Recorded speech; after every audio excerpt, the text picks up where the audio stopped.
Hello, everyone. Welcome to another episode of The Working Hour, a WHMS radio-style podcast. I'm Mike, and alongside me is my best friend and co-host, Shane. Say hi, Shane. Hi, Shane. If this is your first time listening to us, what we do here is we're going to give you a track-by-track analysis of whichever album we're talking about. And on this week's show, we're going to be talking about the second solo studio album by Tom Petty. It's titled Wildflowers. Wildflowers was released November 1st, 1994.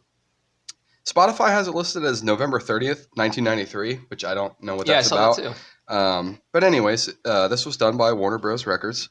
It was the first of his albums produced with Rick Rubin, which, if you know anything about, like, Rick Rubin's a pretty big name as far as production goes.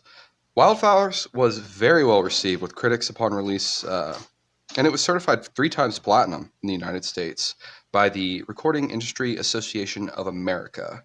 In 2020, Wildflowers was ranked at number 214 on Rolling Stone's list of the 500 greatest albums of all time, which is pretty solid. I don't know where else any other of his albums are at on that, but it is really the only Tom Petty album I know cover to cover. There was 4 singles released on the album between 1994 and 1995. The most successful one was "You Don't Know How It Feels," which is a pretty good song. It reached number 13 on the Billboard Hot 100 and topped the album tracks chart for 1 week. It was followed by "You Wreck Me," "It's Good to Be King," and "A Higher Place," which those reached number 2, number 6, and number 12 respectively on the mainstream rock chart. The title track, while not released as a single, which is Wildflowers, it charted at number 16 on the Billboard Hot Rock Songs chart and at number 3 on the Billboard Lyric Find. It became one of Tom Petty's most streamed and popular songs as well. That is all I have as far as the intro to the album. Do you have anything to add? I do not. This is my first proper listen, cover to cover of a Tom Petty. Is it Tom Petty and the Heartbreakers or On this one, they just went with Tom Petty because it was a solo album. But yeah, Gotcha. A lot of the stuff, whenever I would Google it, like for lyrics, it was always Tom Petty and the Heartbreakers. Okay, I gotcha. Yeah, no, I do not have anything else. I think you put it all together very well. Covered it pretty well. Yep. All right, with no more further ado, we will get into track number 1. The title of the album, Wildflowers. Song comes in at 3 minutes and 11 seconds.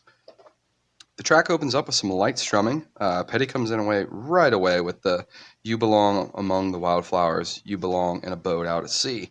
The piano is noticeable in the background throughout the track. There's a lot of piano throughout the album entirely. The piano on this track, though, is kind of subtle, but once you keep an ear out for it, if you're listening for it, you'll hear it, and I think it's a really nice touch. It's a pretty relaxed song musically, doesn't really veer too far off the beaten path from the intro song, or the intro sound, I'm sorry, with that simple strumming sound kind of just being the mainstay. I think it's a solid opening track. I've always kind of associated the song as a love song in a way, but the more I've listened to it and I've had some influence on what I've read online, it's really just about being free and at peace, just like a wildflower. My favorite verse probably is just the opening. I'm not sure if it's 100% the opening verse, but "You belong among the wildflowers. You belong somewhere close to me, far away from your trouble and worry. You belong somewhere you feel free."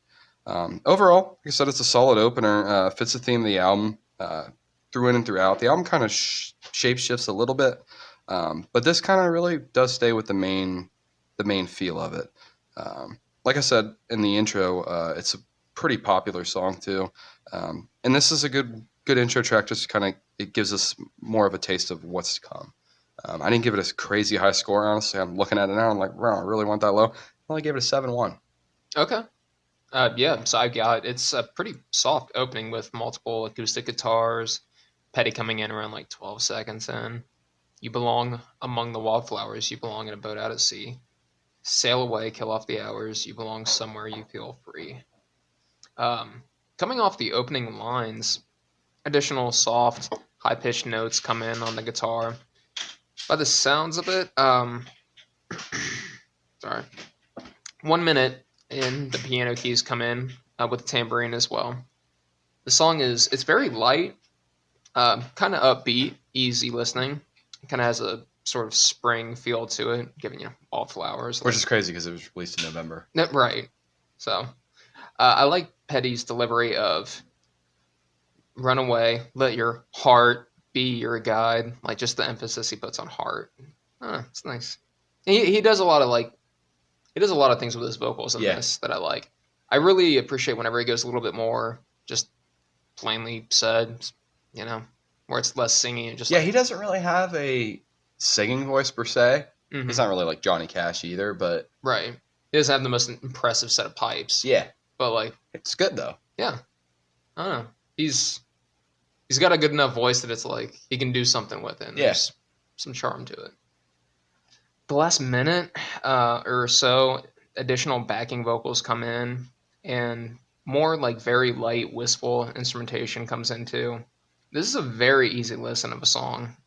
Song has a simplicity to it that it's very charming, but it also feels like the song is like pretty personal too. It's like you belong somewhere, you feel free, and just it's a lot of talking about like you. It's like what does this person like mean to him? You know what I mean? I did go a little higher, not too much though. I gave it a 7.4 out of 10. That's pretty good. Yeah, I was like, oh, it's I don't have any problem with that. And I feel like it also I like that it's kind of the titular song of the album. So on to track number 2, we have "You Don't Know How It Feels," coming in at 4 minutes and 49 seconds. There's like a quiet droning of the strings briefly before a pop like 5 seconds in. The harmonica, drums, bass, guitar, and the maraca come in. The drumming matches up very well with Petty's vocals. It gives them some real like emphasis.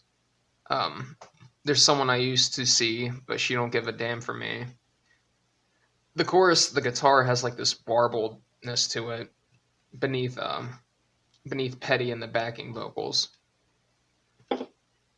And you don't know how it feels to be me. It has some really nice layering to it. I don't know. It all comes together very well.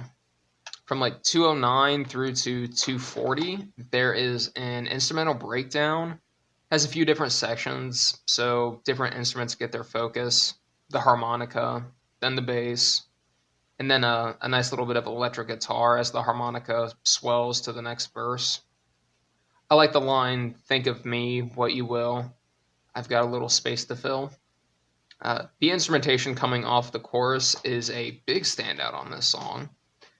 The drumming guides you along and leads you from one instrument standing out to another. This was the first song off the album that I recognized and was pleasantly surprised by its inclusion. It's a classic Petty song. I gave this a 8.3 out of 10. Same. All right. This is one of my favorites off the front side of the album. The harmonica is a solid piece on the intro. We'll talk about that a little bit later. Just like this song doesn't really give bluesy vibes, but I feel like there's a little bit of harmonica later, and there's a little bit more like bluesy vibes later on to come. This song is a lot more diverse compared to track 1 musically. You get more like the full band sound, like you said, multiple guitars, multiple instrumentation. The music really swells around the hook of the song, and the guitar strumming itself too is amplified after the delivery of the hook. The harmonica is nicely placed in between verses as well, and that is because Petty is the one playing the harmonica. The music video shows him playing the harmonica, and apparently it's a little mocked in the music video. It's not really where he would play the harmonica, which it's a music video. It's kind of meant more for visual enjoyment, I guess, if you will. The song has solid lyrical work. There's plenty of solid lines. There's themes of repetition throughout the song, but it flows really good, which I'm going to probably mention that multiple times for a track over the 5 minute or close to 5 minute runtime. We might as well call it 5 seconds or 5 minutes. Some of the standout verses to me, similar to what you said. There's someone I used to see, but she don't give a damn for me. But let me get to the point. Let's roll another joint. Turn the radio loud. I'm too alone to be proud. I got a little story for you here. If you're listening, we're out of Columbus, Ohio, and our local rock station would censor the word joint for the longest time, QFM 96. And I'm not sure if it was after Tom's passing in 2017, But I heard the song later on, and they removed the censorship on it, which I always thought was pointless to begin with, because it's like it's joint, like Yeah, it's. But that's not that offensive. Come I'm on. I'm not sure if it's because he had passed away and they were just like, we're gonna lift it because of that, or if it's just the changing of the times, because here in the state We're of making a Ohio push now, for it. weed is legal. But this was probably close to that 2017, 2018. Either way, I always just thought that was like a neat little tidbit I always had, kind of in my pocket. I'd watched or read somewhere. There was a documentary recently released, I think called Wildflowers, where it's a lot of the making of this album. And I'm gonna give it a listen because I really do like this album. It's got some sentimental value to me for sure. My dad introduced me to it. Um, but a lot of people were thinking that Tom was like referring to himself with the "you don't know how it feels to be me," and it was kind of coming off like arrogant and whatever. But I think publicly he said it, or someone else has kind of spoken for him and said, no, it's more about the listener and trying to put it where you can be in your own shoes and relate to it, as far as like you're just going through something and maybe you're not getting the support you need, but it's just like anybody can relate to this, where it's like, yeah, you don't know how it feels to be me. Like you're not in my shoes. And I've always felt that way. Like whenever I try to comfort somebody, I'm like, shit just kind of sucks. Yeah, I don't really know because I'm not you. Like everybody handles Things stuff differently. differently. Yeah, 100%. So I can't feel what it feels like to be you. We're two different people. Um, so yeah, I've always liked the lyrical line. It never came off that way to me as arrogant. I always kind of just thought of it as myself. Maybe that's uh, kind of selfish, but whatever. Um, I've always liked the line though. Roll another joint, turn the radio loud, and let's head on down the road. There's somewhere I got to go. I've always liked that line because as a smoker, that is good. It's like let me just burn one and get out of here, Hmm. and just not so much now. I'm older and life's pretty good now, but back in the day for sure, this was a good jam. Like I said, just taking a break and getting away from the stress of life. Um, that's what it does for me. I'm pretty high on this one. It's one of my all-time favorites off the album. Um, it's one of the more like manufactured ones, though. I feel like in a way, not like it's to say anything about Tom Petty, but this is one it's like yeah, they knew what they were doing here. This is definitely a Had the banger. studio push behind it. Yeah, and I'm gonna give this an 8.3 as well, just like you. Okay. And with that being said, it's time to move on to track number 3. Aha. Time to move on. 3 minutes 15 seconds. One thing I will say is like it doesn't hold true for the whole runtime of the album, but I think the track listing, Rick Rubin producing this album, and Rick Rubin's produced a lot of good albums. The first 3 tracks really play off each other. Wildflowers just kind of talking about being free. I mean, this is my own interpretation, but I think it holds a little bit of water. And then you got track 2 talking about just let's head on down the road and smoke a joint. And now we're track 3, time to move on. It's just kind of really well placed, in my opinion. This, however, is a simple song with a pretty mellow vibe to it. The first 3 songs kind of almost gave like a country rock vibe, especially with that harmonica, Wildflowers just being acoustic. Um, Mostly just, like I said, on the instrumental vibe. But even Tom's vocals, like throughout this album, I kind of question. I'm like, Tom is rock and roll for sure. He's a rock and roll man, but he's got some layers to him. He's like an onion, you know. Hmm. Um, so yeah, I thought this one kind of had more of a country bluesy sound to it, compared to rock and roll. The opening verse on this one is pretty solid to me, and it's pretty appealing. It follows the trend of the album thus far. We're on track 3. It's time to move on. It's time to get going. What lies ahead, I have no way of knowing. But under my feet, baby, the grass is growing. It's time to move on. Time to get going. So one of my favorite verses comes a little later in the song, and it's a well-written verse, but I also like Tom's delivery.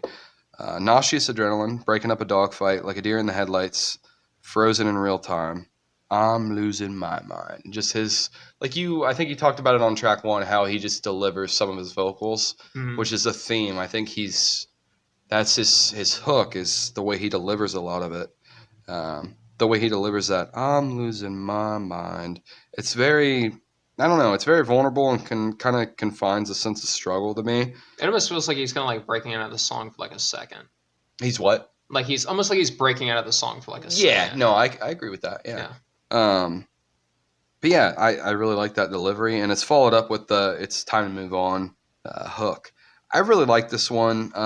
It's not as close to the first two tracks as far as the energy, but the direction of the album, and it's an easy listen. I didn't give this a crazy high score either. Um, we talked about this before we recorded the pod, and I'm gonna get it out of the way now. I like this album as a whole more than I do some of the individual songs. Like this is something I could put on. It's an hour long, hour and 2 minutes or something like that. This is something I could put on and just have on, and I get into it. Like I could lose myself in this song, but it's not something. If I was to handpick songs off this album, what I'm saying is this probably wouldn't be one of the ones that I'd be. It wouldn't make my top five. Let me just Sure. say that. I give this a 6.8. You know, it's solid. Mhm. I'm gonna be a little low on some of these, um, but I don't mean anything negative by it. It's great. It flows great. But yeah, this is just one of the ones. Mhm. It's just kind of there for me. Okay. So I got the opening of the song has like a serene sound to the background beneath like multiple guitars. Gives the song kind of a sort of hopeful and introspective sound to it. The delivery, especially early on, has a softness to it. Feels very intimate in its sound. It's time to move on. It's time to get going. What lies ahead, I have no way of knowing. But under my feet, baby, the grass is growing. It's time to move on. It's time to get going. The guitar is light and twangy with some metallic deviations to it too, alongside a very rapid and upbeat rhythm of the drums. About a minute 30 in on the third verse, I like the implementation of piano. Gives a nice depth to the song. From 2:13 until 2:35 is full instrumental before the final chorus.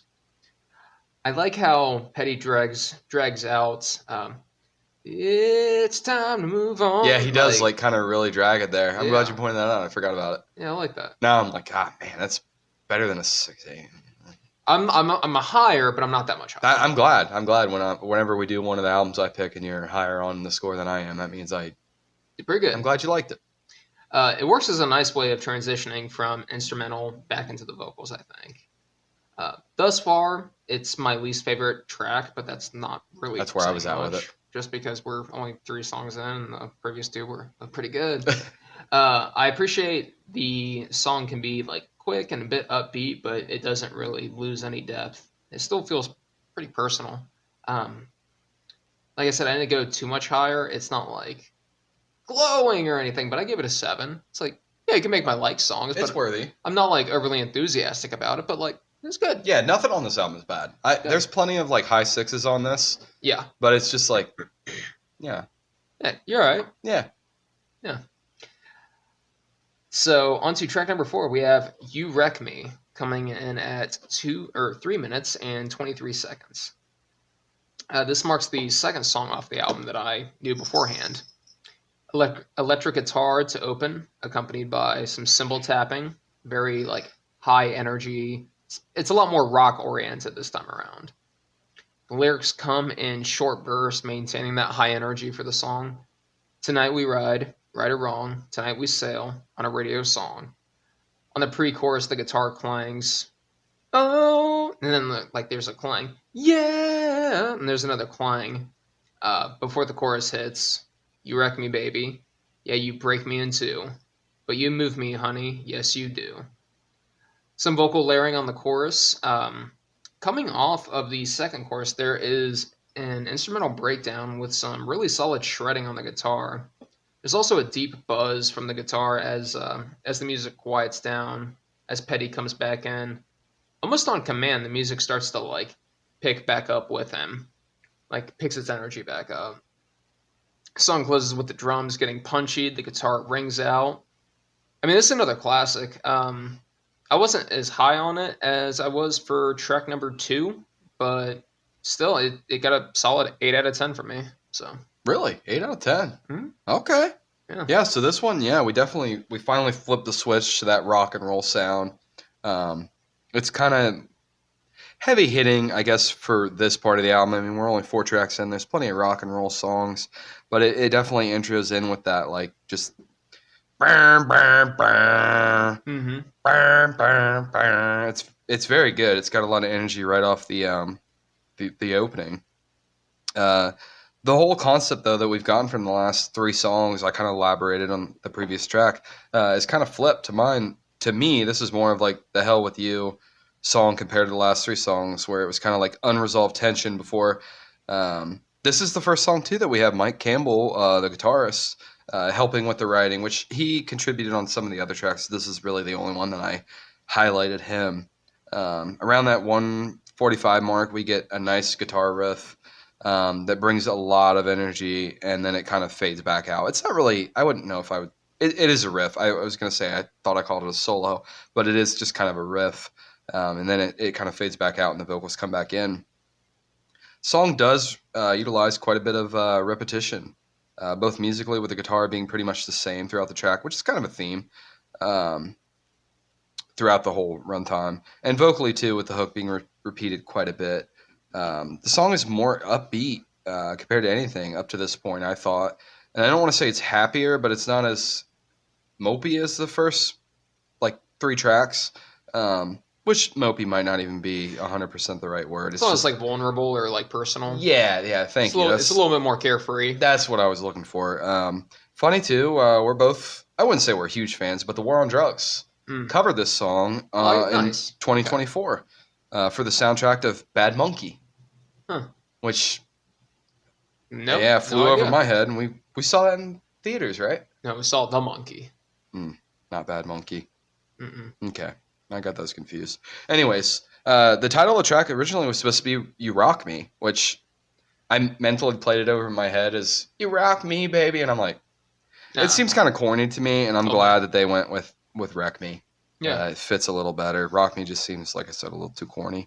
Overall, this one didn't drag me at all, and it carries solid energy compared to a lot of the tracks on the album. I don't know if I stand behind it being a single, however. Like, there's a couple other tracks that I thought could take its place more. But I totally understand with the upbeat sound and the energy it carries that this would be a single. For me, it's kind of just an okay track. Like I said, there's some that I'm a little low on. I just gave this a flat 7. Okay. And we're going to move on to track number 5. It's Good to Be King with a runtime of 5 minutes and 10 seconds. This one's quite different from its predecessors with the percussion introduction, kind of just like boom, dropping in. There's a heavy dose of piano on this one too, which is kind of a change up. There's plenty, like I said, plenty of piano throughout the album, but this is one that leads with the piano. The opening verse comes in, it's good to be king, if just for a while. To be there in velvet, yeah, to give him a smile. It's good to get high and never come down. It's good to be king of your own little town. I really like the song too because it kind of branches away from the theme and the message of the last 4 tracks, even though, like I said, track 3 was a little different. This is really anything too serious. I've always kind of found it like a pretty playful and funny song in a way. That might be an exaggeration on the description there, but just the verse, I'll be king when dogs get wings. I like that, but that is a very silly verse. The phrase itself is supposedly a play on Mel Brooks' History of the World Part 1. I didn't really look that up, but that's what I read on the interwebs there. This is another one, though, that flows really easily for me. Doesn't get boring to me, and it's a track that's a little humorous. It makes it a pretty easy, smooth listen. We get a nice little guitar solo around 2:15 with the piano noticeable in the background. I like that. Musically, I thought this one was really solid and had a lot more things to like about it compared to the previous tracks, although there was no harmonica, and I do like a good harmonica. The piano and the guitar solo around the 4-minute mark, we get a really nice, like, full swelled up sound of all the instruments. To me, it kind of sounds like you're just in the center and everything is kind of just moving around you sound-wise. This song I thought was kind of unlike any of the others up to this point with some of the instrumentation and just how it all filled the gaps. The way the song fades into is quite different with the fade in with the percussion, and then the music kind of fading in and fading out on the outro of the track with almost like I put here a twinkling effect. You can describe it however you want. This was nothing spectacular to me, but I did like it. It's it's good writing again. Like Tom's really good at writing these songs. I mean, this is a 15-track album, and it was supposed to be longer than 15 tracks. And the writing is something I might not be crazy about the songs, but I can respect all the writing. I gave this a 6.9. Okay. So I got the drum beat leads right into the piano and electric guitar to open up the track. Lyrics shortly after follow. It's good to be king just for a while. To be there in velvet, yeah, to give him a smile. The song is a little bit more downtrodden, sounding on its verses, before really picking up on the chorus. The drums transition from verse to chorus with thumping beats as the guitar hits like a 1, 2, 3, 4. Yeah, the world would swing if I were king. I particularly like the lines. I can't can bleh, can I help it if I still dream time to time? It's good to be king, to have your own way, get a feeling of peace at the end of the day. There's also something in the background you can hear on the verses. It's almost an ooh. I can't tell if it's vocalization or instrumentation, but it catches my ear like every time I hear it. From 214 to 240, there is a guitar solo that is it's clean as you would come to expect. It's very nice. At 322 through until the end of the song is full instrumental and almost full 2 minutes to close out the song. I really like some of the piano work in this final stretch, as well as some of the there's like orchestral strings that kind of come up that kind of like caught me off guard. I was like, shit, yeah. So I'm close to yours. I gave this a 6.8 out of 10. On to track number 6, we have Only a Broken Heart, coming in at 4 minutes and 30 seconds. Acoustic guitar opens the song for the first 20 or so seconds before the vocals hit. Very like soft delivery, almost echoey and distorted, just a little. And it doesn't really change or elevate in delivery very much at all. Kind of makes the song a bit unique. Here comes that feeling I've seen in your eyes, back in the old days before the hard times. But I'm not afraid anymore. It's only a broken heart. 138, additional guitars come in. They're very twangy. At 158, what sounds like either an organ or a harmonium comes in. From 345, the acoustic is it's very distinct. And some keys can be heard briefly as well. I don't have a ton to say about the song as it doesn't do all that much. Yeah, not bad, but probably I mean it's my least favorite so far off the album. I gave this a 6.1. Okay. So I can get behind that. So yeah, this is another track with a simple strumming pattern that leads us in, like similar to what you said. Vocals appear around the 20-second mark. Petty's voice is very softly with the singing, and I feel like this is one of his more singing songs up until this point, where he's not really just talking. This one has like a almost a Western country vibe to me, just with the strumming, and it's very like 1, 2, 3, 4, 1, 2, 3, 4, and it's just kind of like I don't know. It's slow. It's a slow song, and it's one of the sadder songs, especially up to this point of the album. I too don't have a lot for this one, as it's pretty basic, and it really doesn't change up for the whole like 4.5 minute runtime, which is fine. I'm not mad at it. It's not a track like that I would expect a crazy guitar solo or some crazy percussion. It's a sadder song, so it's kind of monotone in that way. There's good writing though throughout the track, and the delivery again. I've talked about it. I'm sure you've talked about it. We're both talking about it. Um, just when he delivers what I would give to start all over again, to clean up my mistakes, and there's just a space in between my mistakes. And there's also that delivery on the last verse where he says, "Don't be afraid anymore." Kind of really just conveys that the person is moving on, because the song kind of changes with that "Don't be afraid" and "I'm not afraid anymore." It kind of switches around. It's a very revealing song. And it really portrays a man with a broken heart. I wasn't crazy high on this one either. I gave this just a 6.6, so I'm a little higher than you. This is probably one of my lower scored songs too.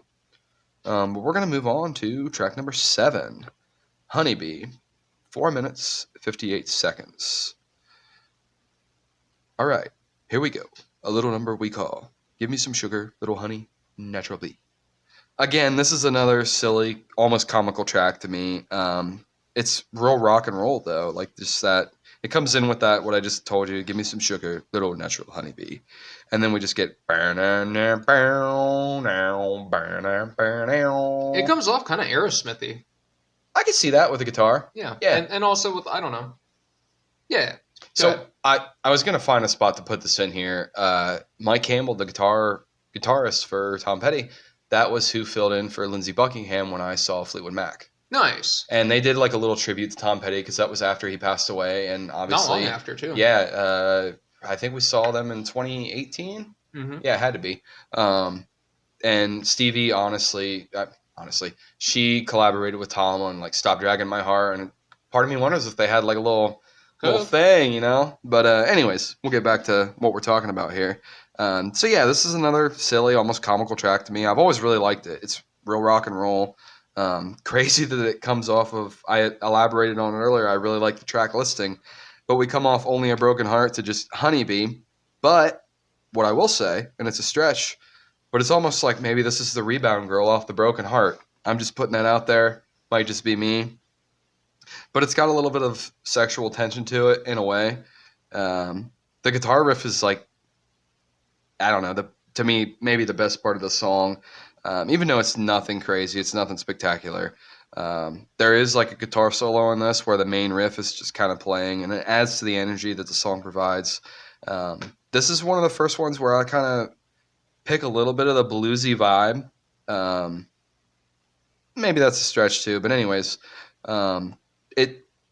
it maybe comes off bluesy because after a little research, the idea for this track was taken from Slim Harpo's "I'm a King Bee," which I did listen to it, and it's a very old timey bluesy song, which this man Slim Harpo apparently had a. I'm hoping I'm not butchering the name either. We've got called out for butchering names before in the past, so I'll give a little awareness there that I might be butchering it. But anyways, Tom Petty really admired this man from Louisiana, this bluesman, incorporating, his swampy harmonica-driven sound into his own music, with evidence appearing in Petty's like a lot of his discography, which I totally see. Both songs, the Slim Harpo, "I'm a King Bee," and Petty's "Honeybee," use the line "I'm a King Bee," or I'm sorry, it uses I lost my spot here.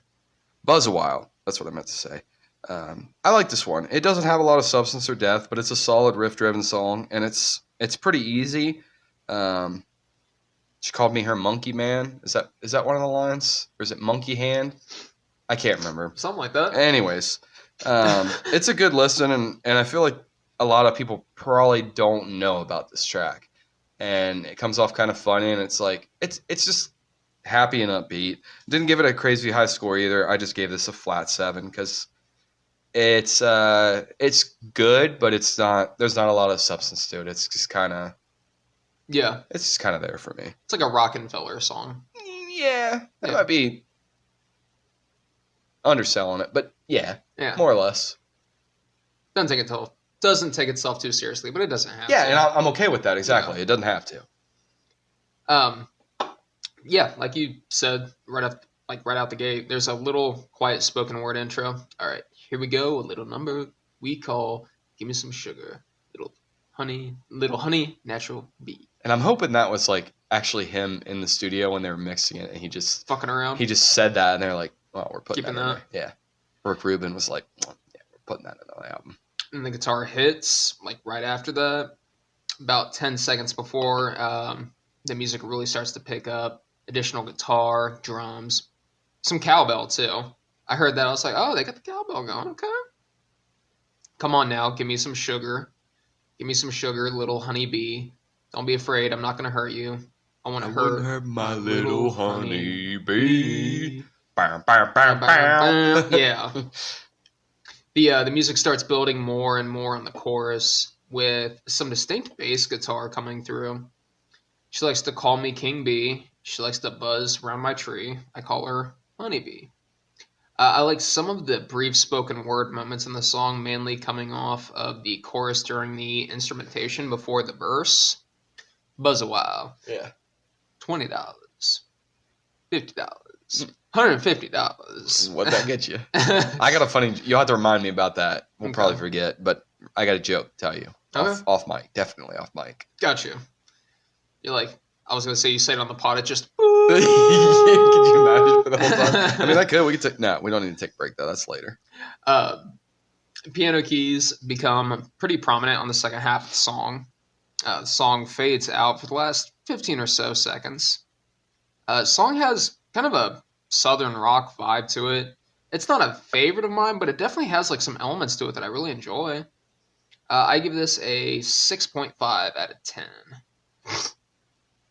On to track number 8, we have Don't Fade on Me, coming in at 8 minutes and 32 seconds.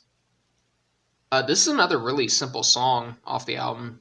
It really is just Petty doing vocals and the guitar. Is it him playing guitar on this? Do you know? He plays guitar. I think he is more acoustic guitar. I want to say. I'm not 100% sure. Then they had Mike Campbell on. I want to say more like the electric and the bass guitar. Okay. But yeah, the song isn't flashy by any means, but the guitar going from quiet to a little bit more bold and pronounced gets a lot of spotlight, I feel. And Petty's lyrics are, and his delivery, they're like somber, kind of dark and poetic with very much so. A little like occasional like country twang to them as well. It feels like Petty is like pleading with someone like, don't fade on me. You were the one who made things different. You were the one who took me in. You were the one thing I could count on. And above all, you were my friend. So don't make me feel a stranger. Don't make me feel a fool. Don't make me out an outlaw. You said there were no rules. This song is a bit of a sleeper hit, in my opinion. I'd never heard of this, but I really liked it. I give this an 8 too. Okay. Yeah. Nice. We're a little bit off on this, but I can see it. It's got some energy, especially with that "Don't Fade on Me" and then the like the riff that follows that. Mm-hmm. And like you said, it's got a different vibe to it. How did you describe it? Somber and like you're pleading with somebody. And I'll have a little bit to cover on that here in a second, but I'm just going to start my notes from the top. I really like the vibe that this one creates from the intro. It kind of skips the typical strumming pattern we've got from the previous tracks. Is it kind of just the guitar is not really doing anything? I don't know. Like normally, it's just kind of like dabbling around on the first few seconds before actually like following an order and actually giving you something that you would be accustomed to, I guess. Petty's vocals are really clear on this track, and there's an absence of percussion, which really makes it easy to listen to and enjoy his vocals. This is another one that I thought was kind of bluesy. It could be almost interpreted as like a bluesy country. The guitar almost seems like a steel guitar with the twangs. I did some research and I didn't see anything. There's also some bass guitar. It's pretty subtle, but you do hear a little thumpy at times, especially following the "Don't Fade on Me," the hook.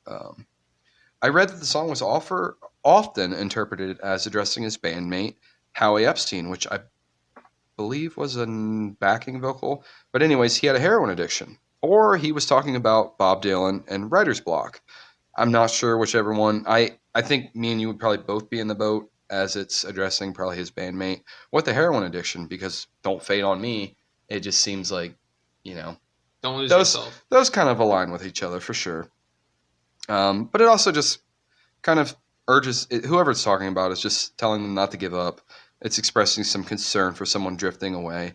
And I think the lyrics kind of reflect like a sense of loss of inspiration, isolation, and a loss of connection. It's kind of an eerie song for me.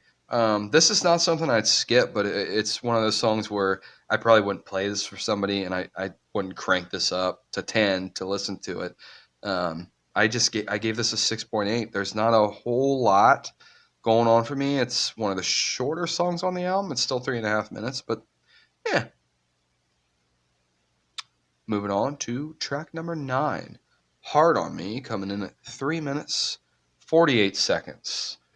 This to me is another. Well, it's one of the few standouts to me that wasn't a single. I really like the emotional structure and the vibe of this one. It's got a nice full band sound to it again with the percussion dropping in. There's multiple guitar, bass, percussion. The percussion is very tight, and at times it really aligns with Tom's vocals and his delivery of some of his vocals. The writing is good too. It's nothing spectacular. It's not like the best written song on the album, but it's better writing than some of the other tracks for sure.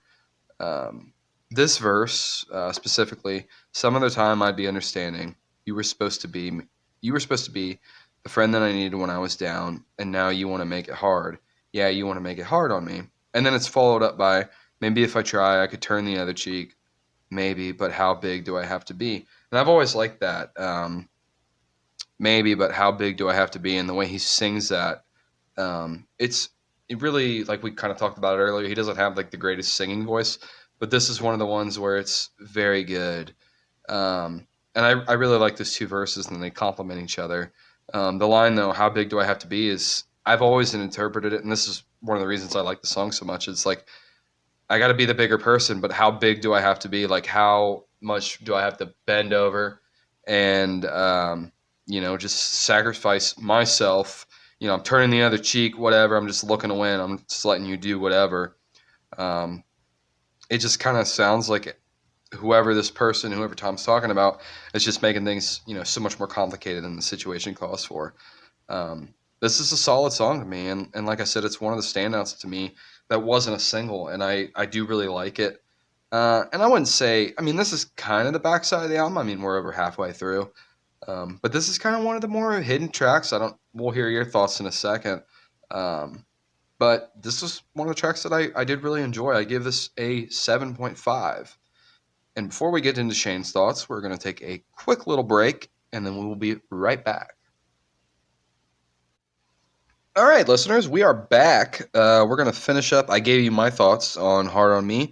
Now it's Shane's turn to give you his thoughts, so take it away. All right, so Hard on Me, percussion opens the track with some guitar and some organ as well. It really gives the song a very, clubby type of feel. I can see it. It also reminds me of something we would have heard off of, Angel Dust. Just a little. Okay. Just a little. And by that, I mean, maybe one song in specific off of that album. No, I've made connections like that before where I'm like, this is probably me and only me. Sure. No, I could see it. I feel like we put me and you both, because I mentioned it, I think, not on last week's episode, but maybe the week before, that I brought up something that I thought was very Mike Patton-esque, but... Okay. I also, the bass guitar on this is also a big standout, too. Mm-hmm. I haven't noticed it all that much. Yeah, it's been very subtle up to this point. Right. So, whenever it kind of gets a little bit of time to shine, it's like, oh, yeah, look at that. The lyrics on the song aren't very dense. They can be a little repetitive, but it serves the message of the song pretty well. Just doing your best, and you're absolutely going through it. I just need someone to put their arm around me, shelter me from the harm. Just as I find something to believe in, you want to make it hard. The chorus has a big, a little bit of backing vocals in it. The organ, the bass guitar, those are the real standouts on this, just for how consistent they are through the song. They do add quite a bit to it. I don't have much else. I only gave this a 6.4 out of 10. On to track number 10. We have Cabin Down Below, coming in at 2 minutes and 51 seconds. The electric guitar opening the song has a very country roadhouse type of feel to it. The drums. It reminds me this sounds like something that I would have heard in the movie Dusk Till Dawn, as they're pulling up to the in the RV twister. Maybe. Yeah. No, I could see that. Yeah, that's kind of the Speaking vibe. of RV, that was a song of Angel Dust. Yeah. Nobody speaks English anymore. Before the feet smell, tell you what, boy. I fucking love that song. I'm kind of surprised because I'm like, I listen to it all the time. what do you like about it? Just his delivery. I'm drawing a blank on it, but it's like, I hate you talking to myself. Yeah. I'm only bleeding. Okay. All right. But yeah, it has like a Roadhouse type of feel to it. The drums follow, as well as some piano keys, and what sounds like some additional guitar too. Tom Petty he also goes like kind of lower with his delivery. Come on, go with me, babe. Come on, go with me, girl. Baby, let's go to the cabin down below. His voice has like a low key warble to it as well. I've had my eye on you for a long, long time. I'm watching everything you do. Baby, you're going to be mine. I like coming off this line, the piano and the drums start to play off each other very well. It's like, and it's, from 125 to 157 is full instrumental with a lot of really nice interplay between all of the instruments. The guitar, the keys, the bass, the drums. They all kind of like mingle with one another really well, giving some solid like moments for each of them. It's almost like having like a little kickback with like a couple different groups of friends, and everyone's kind of mingling with each other. And it's like, oh yeah, everyone's having a nice little fun time here. Song has some good energy to it and a tempo to it that I don't know. The song doesn't overstay its welcome by any means. I give this a 6.9 out of 10. Okay. Yeah, so I think this is one that's very bluesy. And I like Tom's vocal work on this one. I thought it was pretty solid. It really showcases, you touched on it, the deep vocals at times before getting back to the normal pitch that we've gotten, like the majority of the album. He's definitely deeper here than any other track, I thought, and I think you'd be in agreement with me. The piano is like really nice at points where it's just like the repetition of one key for an extended amount of time, and it just all fits. It's really catchy. But it's also kind of like tucked away behind other instrumentation throughout the song. But it does kind of have a standout moment for me. This one reminds me of Honeybee a little bit, just because of the subject matter. It really just seems like, hey, let's go to the cabin and pretty much just get it on. It's the shortest track on the album, and like you touched on it, you don't think it overstood its welcome, but it's the shortest. It's under 3 minutes, which there's no other track that I'm not going to scroll up or down to look at my notes, but I'm pretty sure it is the shortest track on the album. Yeah. Not by a whole lot, but it is the shortest. I don't have a lot for it, but I think it's pretty evident that there's not a lot of lyrics or song development. It's kind of basic in a way. Not that any of the other tracks are super shape shifting, but this one is just kind of quick in and out. That's what I thought anyways. I'm not big on it. It's fine. It's nothing spectacular. I gave that one, this track in particular, just a 6.4. There's another one later on that's very similar to Cabin Down Below, at least for me, and we'll talk about that later. I will talk about that later as far as my interpretation. But yeah, nothing spectacular. It's fine. I like the piano on it. The instrumentation is probably one of my favorite parts about the song if I was going to really dissect it. But yeah, let's move on to track number 11, To Find a Friend. I have the runtime as 3 minutes, 23 seconds. I like the count in on this. I always like just when the vocalist, whoever, we had the Remy album where I don't even know who it was, but they counted Remy in. And it's a nice touch. I like it. This is another track, though, that features the soft, smooth strumming on the intro. The vocals come in pretty early, too. And to me, this is one that's tucked away on the back half of the album that I really like. And the older I get, it's just more of a understandable and relatable song. It's solid writing, and it really flows. The lyrics are very tight and packed. It's one of the quicker delivery songs on the album. And the tempo is kind of sped up, too, for a track that doesn't really have a lot of rock and roll vibe to it. But it's very quick. Like, his delivery, everything changed. then changed again. Then changed It's again. hard to find a friend. It's just quick, and there's not a lot of spacing. For me, on this review, I've highlighted a lot of spots where he's dragged vocals out, he being Tom Petty, with his vocal delivery, kind of dragging stuff out. But this one is very cram-packed, and everything is very tight. It's solid writing. It really flows.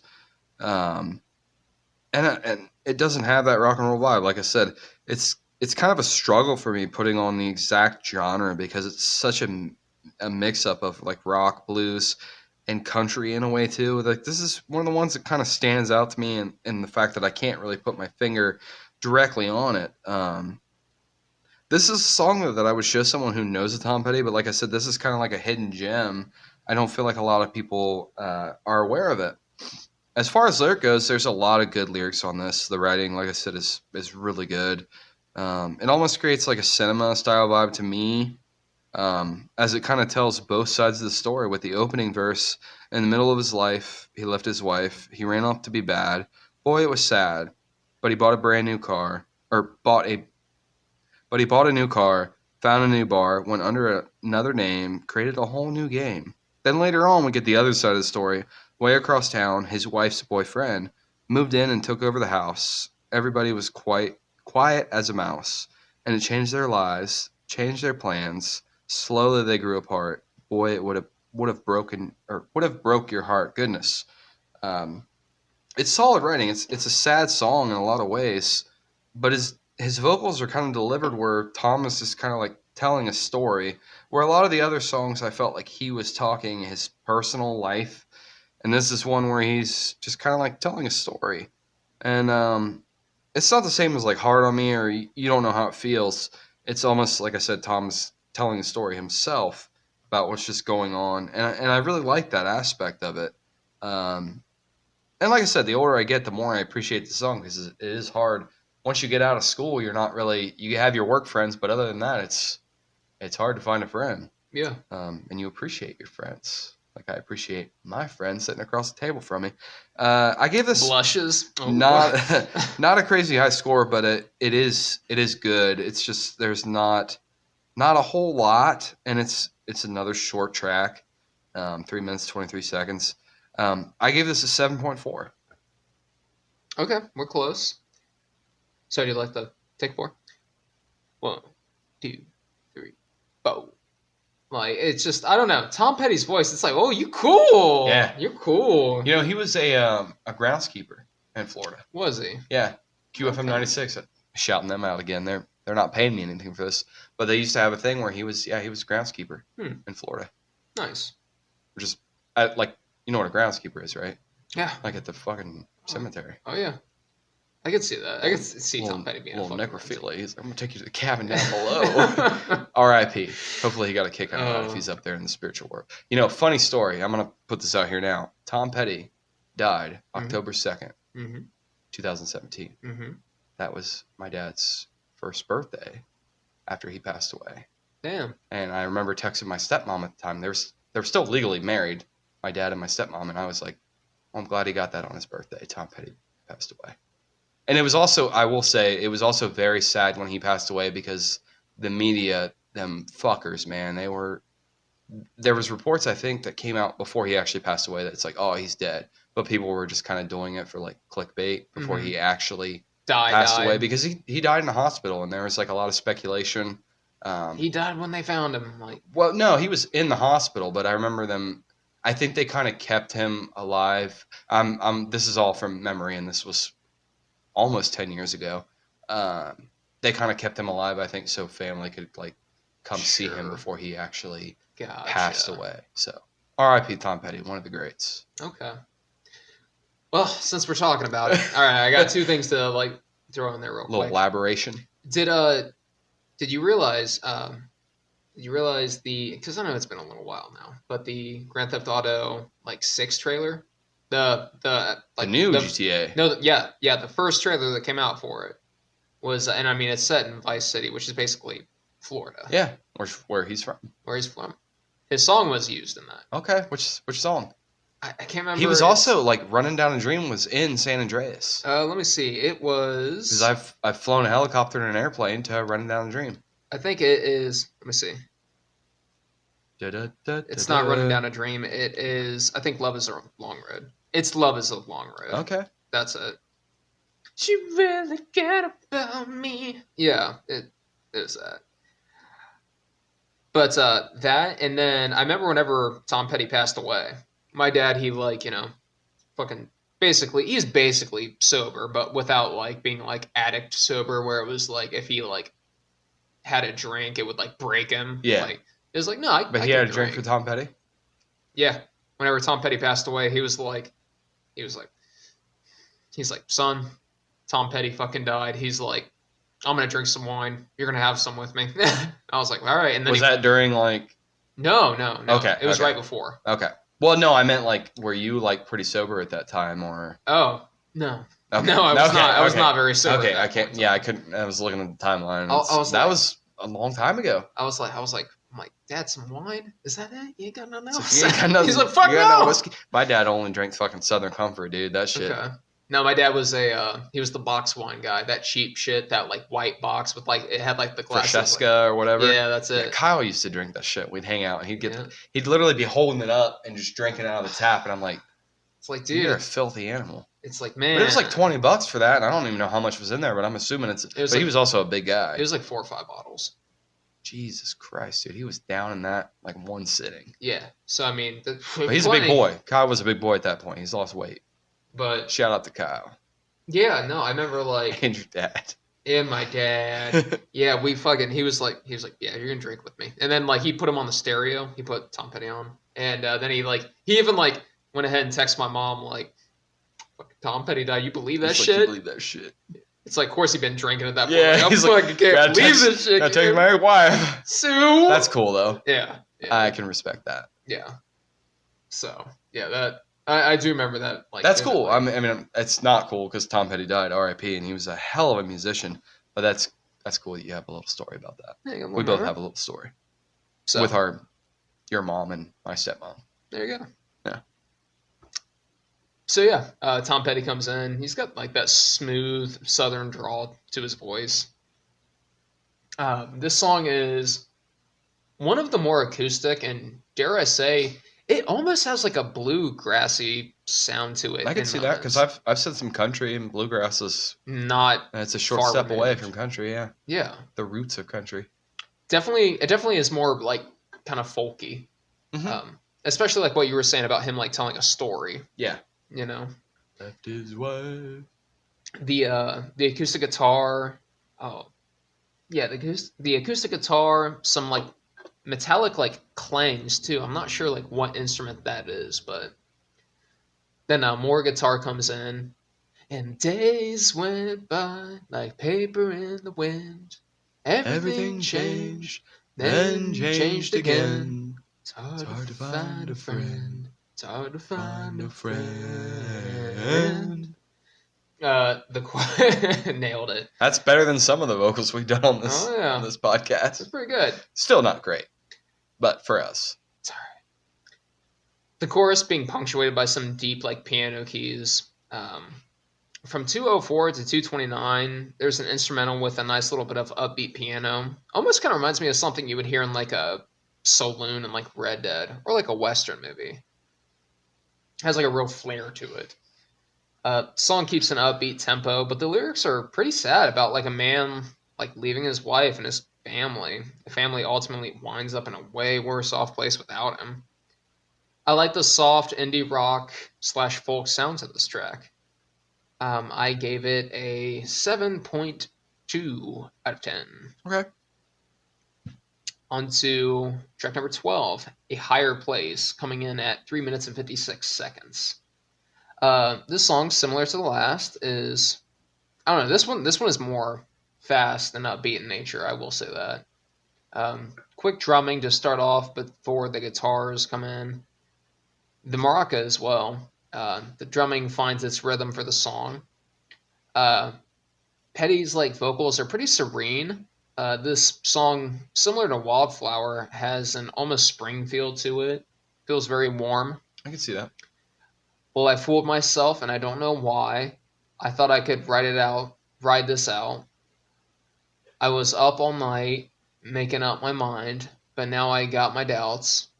I got my eye on the waterline, trying to keep my sense of humor.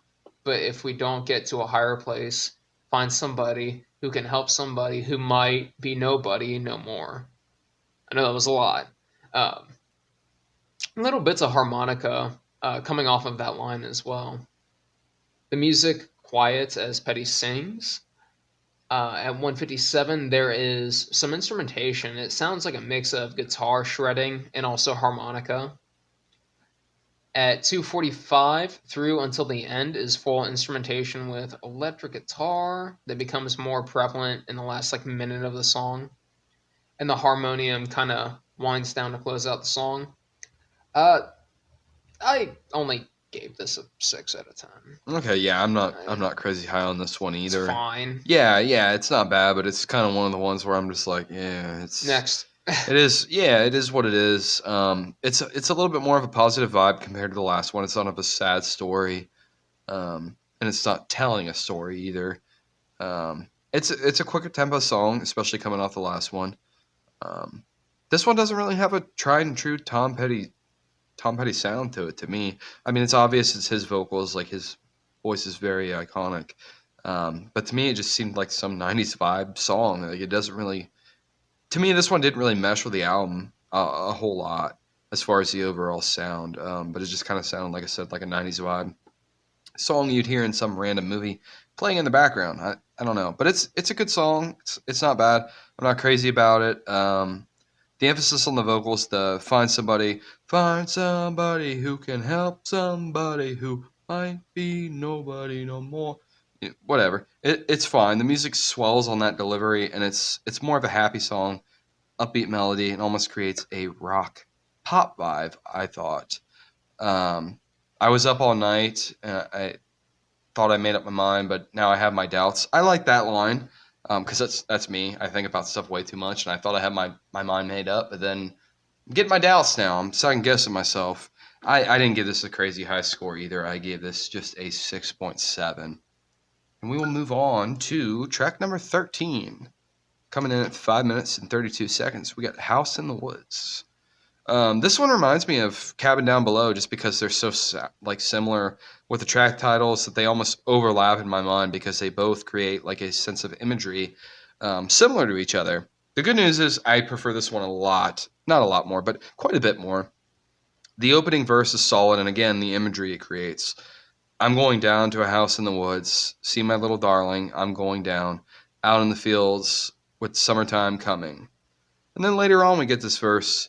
I ain't got a neighbor for 9 or 10 miles back in the tall pines. I like that. It just kind of creates a sense of isolation and just being alone in a house out in the woods. I like that. And it's kind of a rock and roll sound to this song with the guitar, and Petty's vocals are very good too. Um, I like the pronunciation, delivery, Tom provides specifically on that verse, back in the tall pines. Musically, it's nothing spectacular, but it's a catchy riff. It's a slow song, and it just kind of makes me want to sway back and forth because there's not a lot. It's not a lot of high energy, but it's just what can I do? Love you for the rest of my days. Anyways, for a 5.5 minute track, it flows really good, like the majority of the 5+ minute tracks on this album. I give this one a solid 7. I don't have a whole lot for it. I'm pretty short on the notes here. I could bump it up a little bit, but to me, a 7 is good. Like this is one that I didn't find. It doesn't really stick out, but I could probably listen to this whenever because I don't know. I like being in the woods and naturey, so probably that's where I come from. I hear you. Um, Sorry, I feel like I cut you off there. No, you're good. No, I was done. Okay.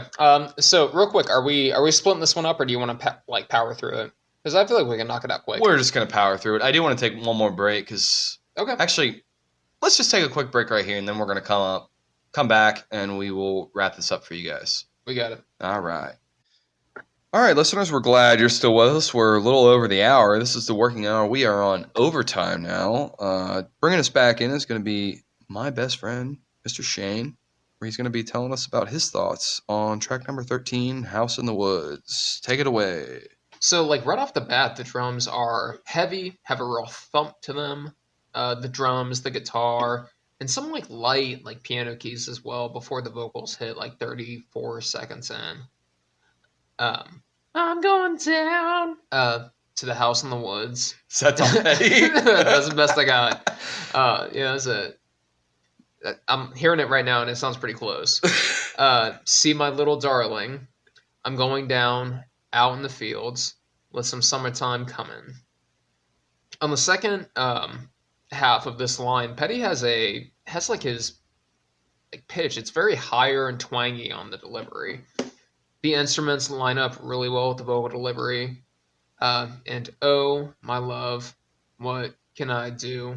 What can I do but love you for the rest of my life, for the rest of my nights, or for the rest of my days, the rest of my nights? What can I do but love you? What can I do but love you for the rest of my... Yeah. It's the delivery. Yeah. The delivery is like the selling point. I mean, we're track number 13. It's the selling point, I think, is Tom's vocal delivery. And I don't know. This song is like, especially, it's really tight in its lyrics. And it's surprising given its like runtime. It's basically 2 verses and 3 choruses. The rest of the song has some stretches of instrumentals, including the last minute and 45 seconds, including some like really nice like shredding on the guitar and a nice little drumming breakdown. Tom Petty, from my experience, makes some really great songs. Even more, and even the more like so-so songs, they're well made. Yeah, this whole album is solid through and through. It's just some of it's... Yeah, even if it's not one of the more remarkable songs, it's like, yeah, it's not bad. I almost think that is what... It's like the double-edged sword where he like makes some songs on this album where they're just like so good, and then you have some of his other stuff where you're like, yeah, this will get me through to the next song. Yeah, it's not as good as like your top tier stuff, but it's still not solid. Bad. Yeah. I do kind of consider this one to be one of the more so-so songs, but again, like you said, it's not bad. I give it a 6.4 out of 10. Okay. Then on to track number 14, we have Crawling Back to You, coming in at 5 minutes and 5 seconds. Or 5 minutes and 6 seconds. Kind of spacey opening with some of the twinkling guitar for a few moments. And then the flute comes in as the only instrument. Then the guitar, the bass, the drum, cymbals, and piano. The beat really picks up 45 seconds in when the rest of the percussion comes in. I really like this song's instrumentation, especially the metallic guitar and the piano, when Petty says, I keep coming back to you. It just gives the song some like dramatic emphasis, contrasting the softer vocal delivery. The ranger came with burning eyes. The chambermaid awoke surprised. Thought she'd see the last of him. She shook her head and let him in. Oh, oh, oh, oh, I keep crawling back to you. Like, that's good. The song picks up even more on the bridge between the drums, piano, and Petty's like more loud and pronounced vocals, as well as the guitar shredding coming back on the bridge. The song quiets down, the cymbals, the flute come back. The piano is kind of the driving instrument, as at this point, the verse is more plainly spoken. From 350 to 423, there is an instrumental before the song starts winding down. This is another surprising track for me. I wasn't familiar with it, and it really hit for me. I gave this a 7.7 out of 10. Okay. We're really close. I gave this originally a 7.8, but I'm actually, after I'm listening to it now, I like it. And honestly, I'm glad you mentioned it because I never, for some reason, I kind of ignored the intro. I put in my notes, I really forgot how different the intro is on this, being that it's kind of more on the backside of the album, the second to last song. But yeah, that's the flute. And I totally just ignored that. That's for like the first 10 seconds before we really get like clear instrumentation. This is another hidden treasure to me, and I'm glad it sounds like you liked it too.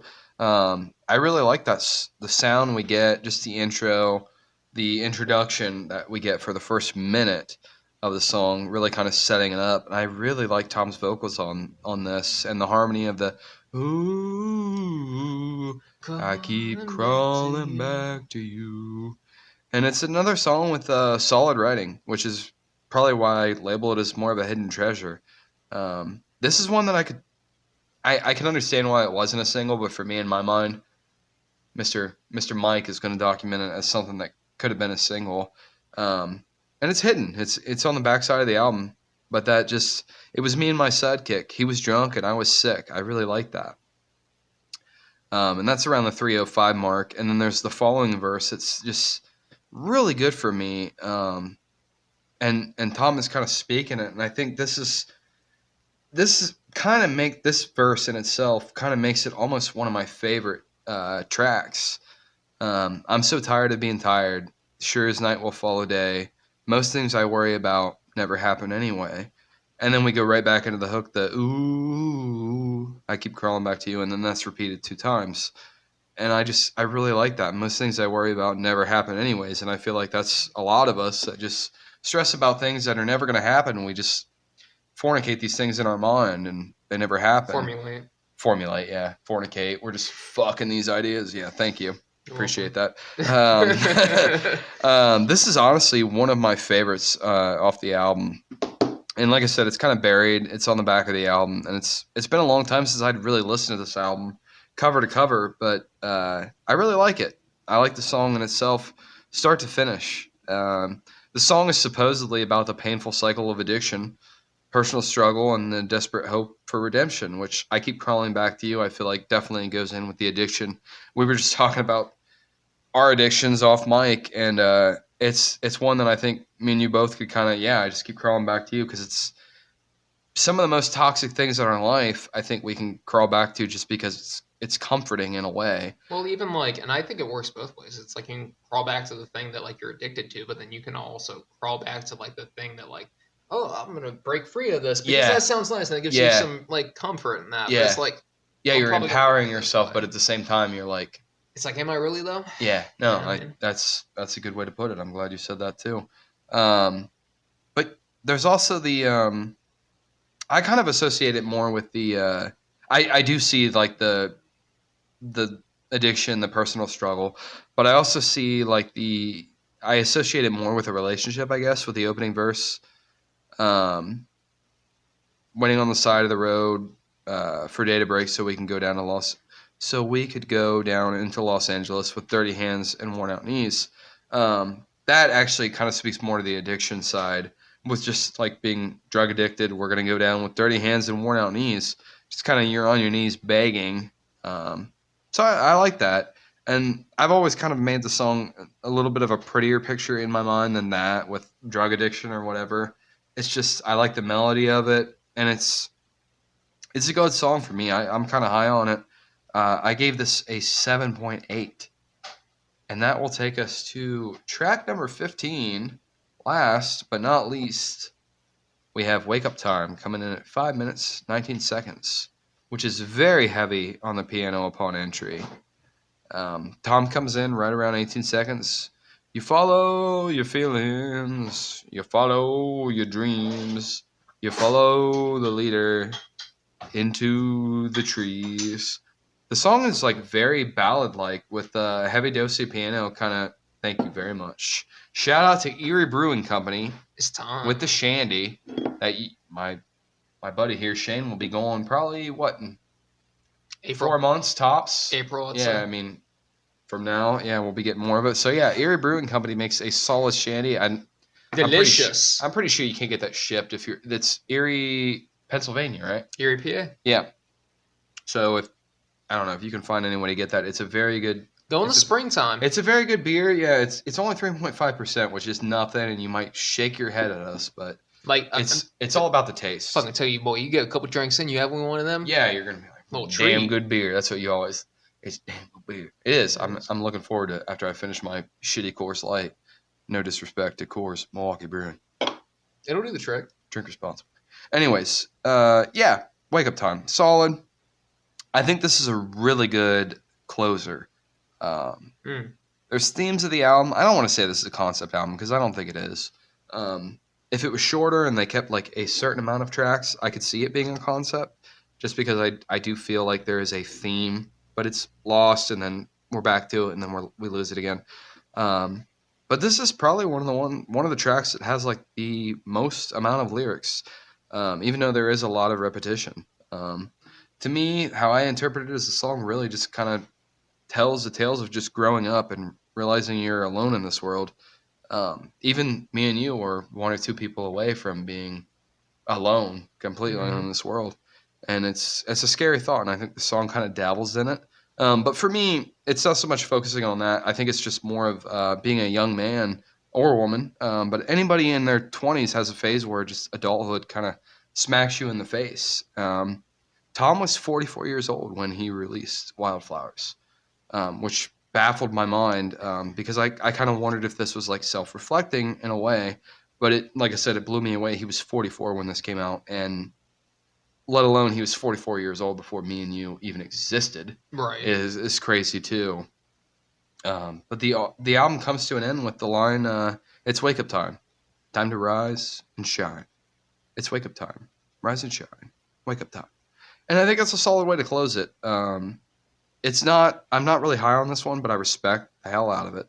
I didn't give it a crazy high score. I gave it a 6.8, but I think it ties the album away. Like it ties the album up in a way, kind of sends us out the door with like it's wake up time. Like you got to get out there. It's time to move on. You know, it's. I think this album in itself, and we'll come to it with the closing notes after you give your take on this, but I think it just kind of mean it's a sense of empowerment in a way. The song itself. I didn't give it a crazy high score, like I said. I'll get you out of here on this one, but yeah, I only gave this a 6.8. Okay. So I got the piano opens the song. It's almost 20 seconds before Petty even comes in on the vocals. You follow your feelings. You follow your dreams. You follow the leader into the trees. And what's in there waiting, neither of us know. You gotta keep one eye open the further you go.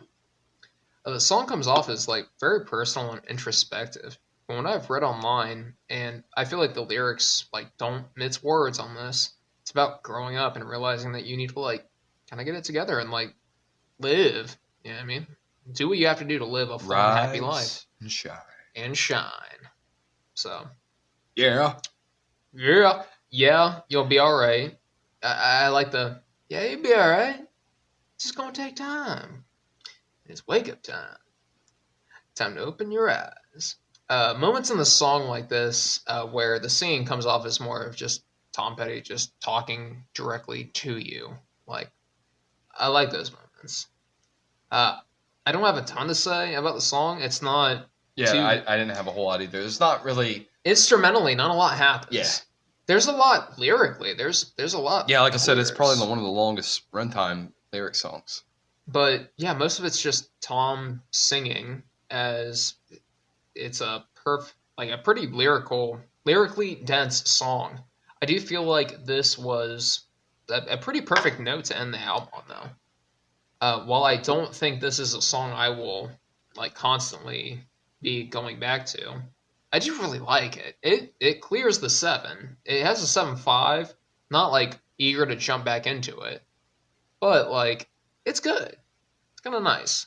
And I might give it a 7.5 and just like the fact that I think it's a really nice closer. Yeah.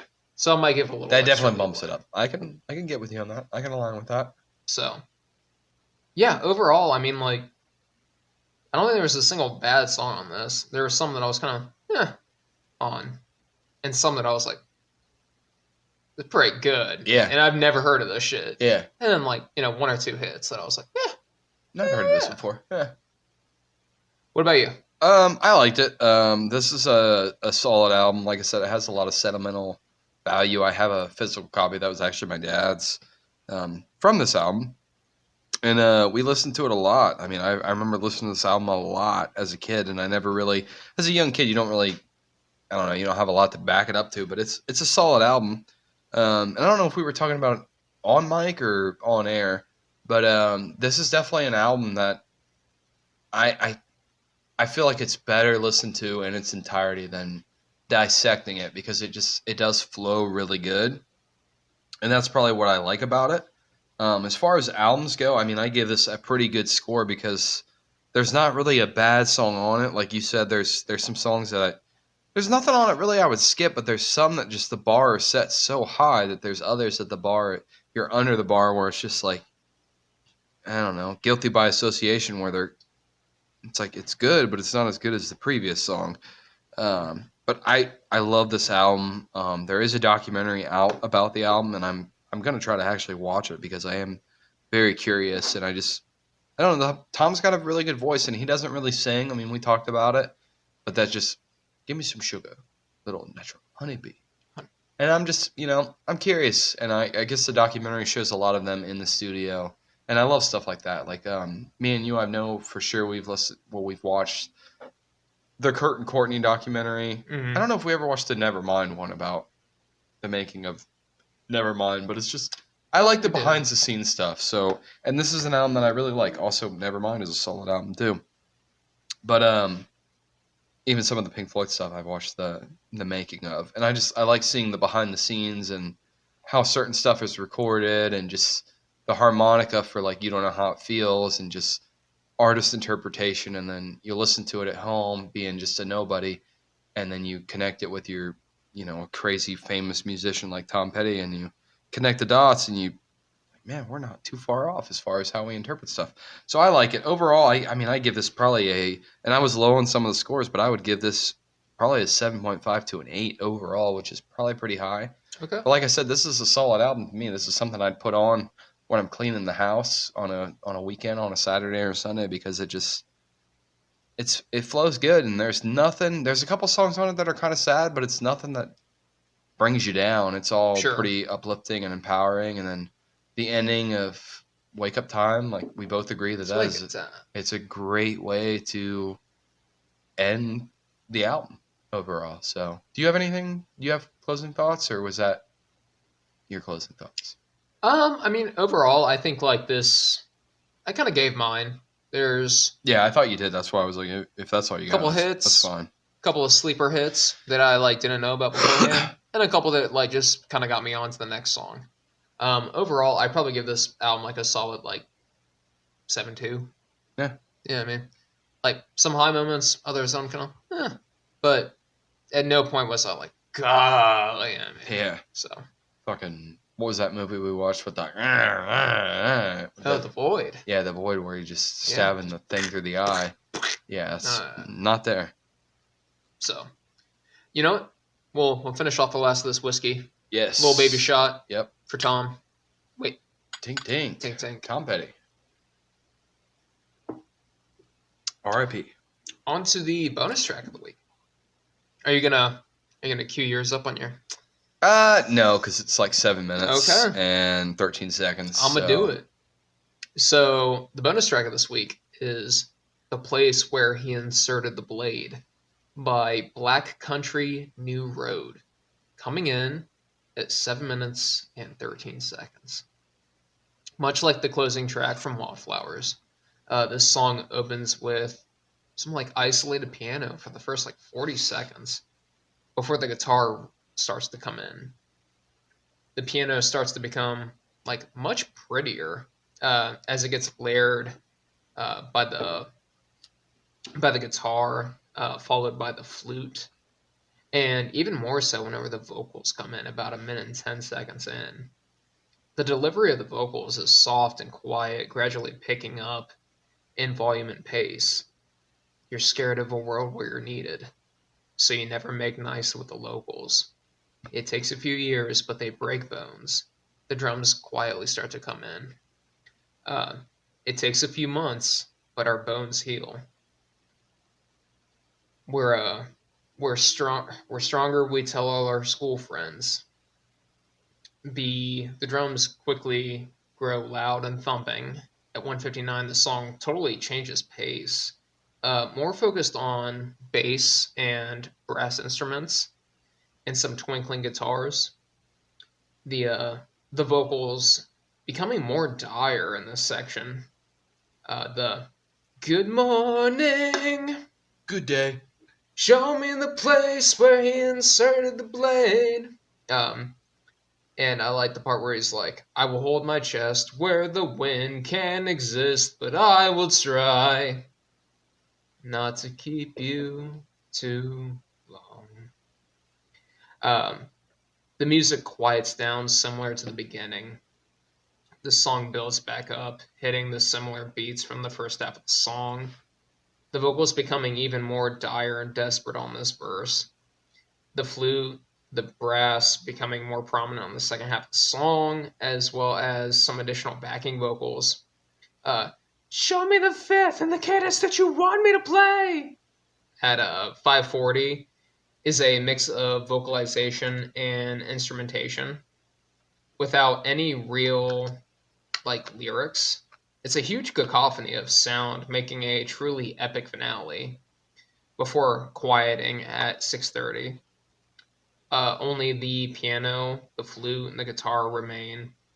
Then the guitar and the piano, before only the piano remains to play a few short keys to close out the song.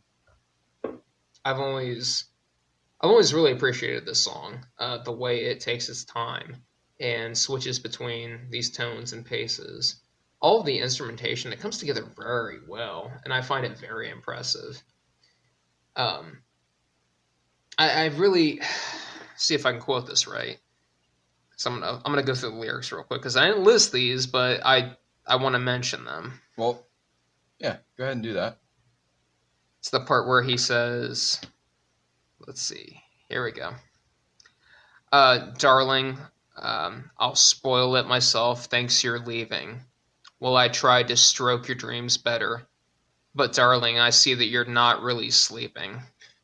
Like, I don't know. There's a lot of kind of poetic lyrics to this that I love. I think it's very well written. This is a classic to me.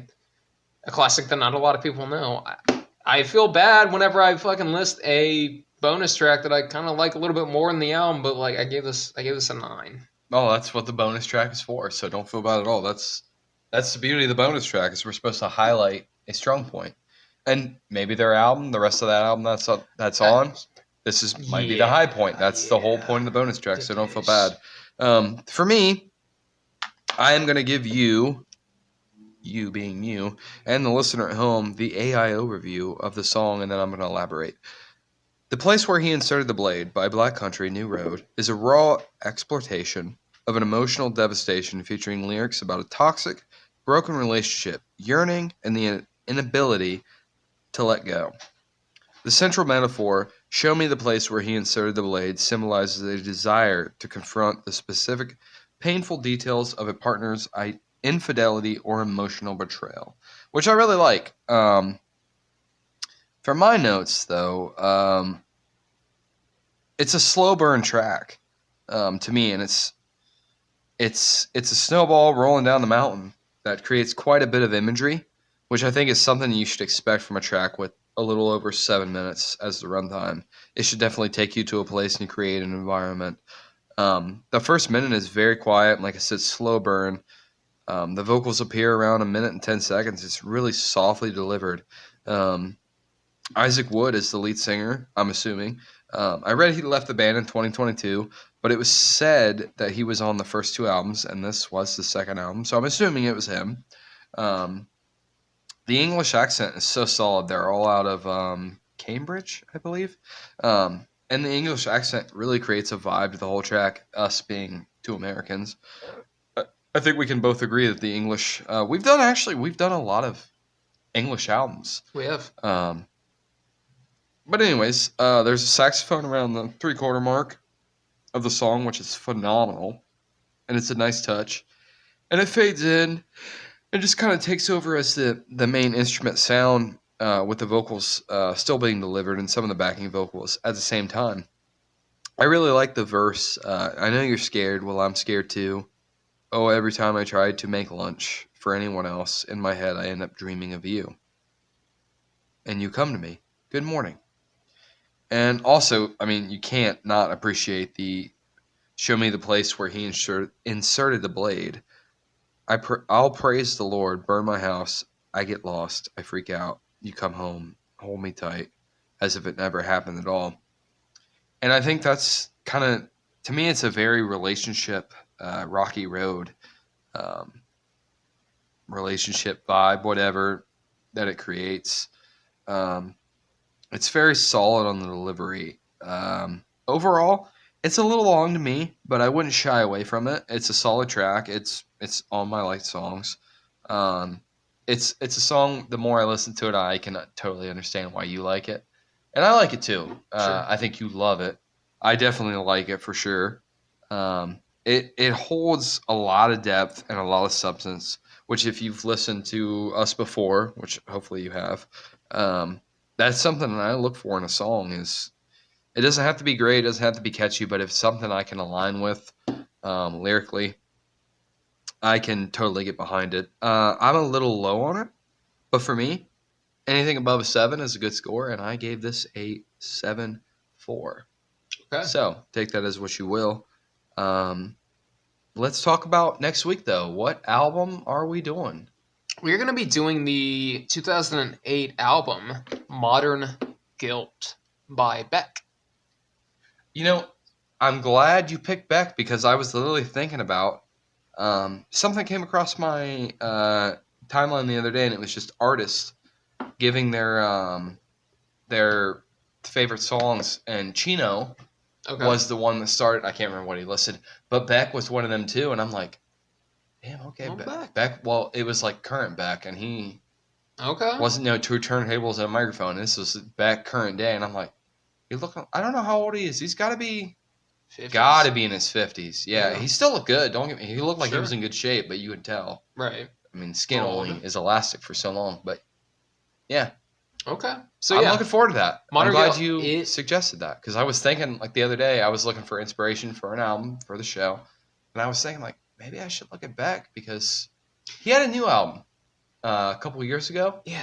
And I heard it was pretty decent.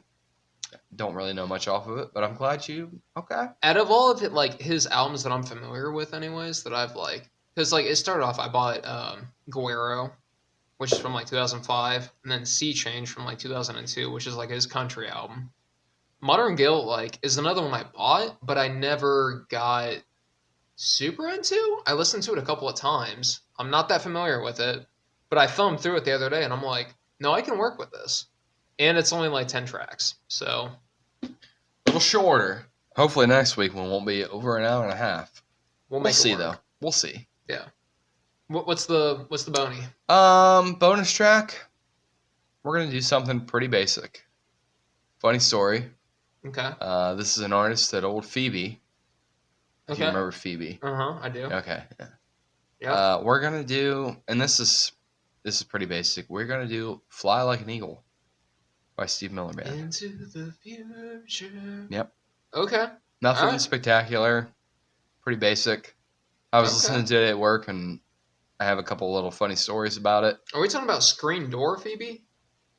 Yes. Okay. All right, cool. Turn the page. All right. I hear you. Okay. R.I.P.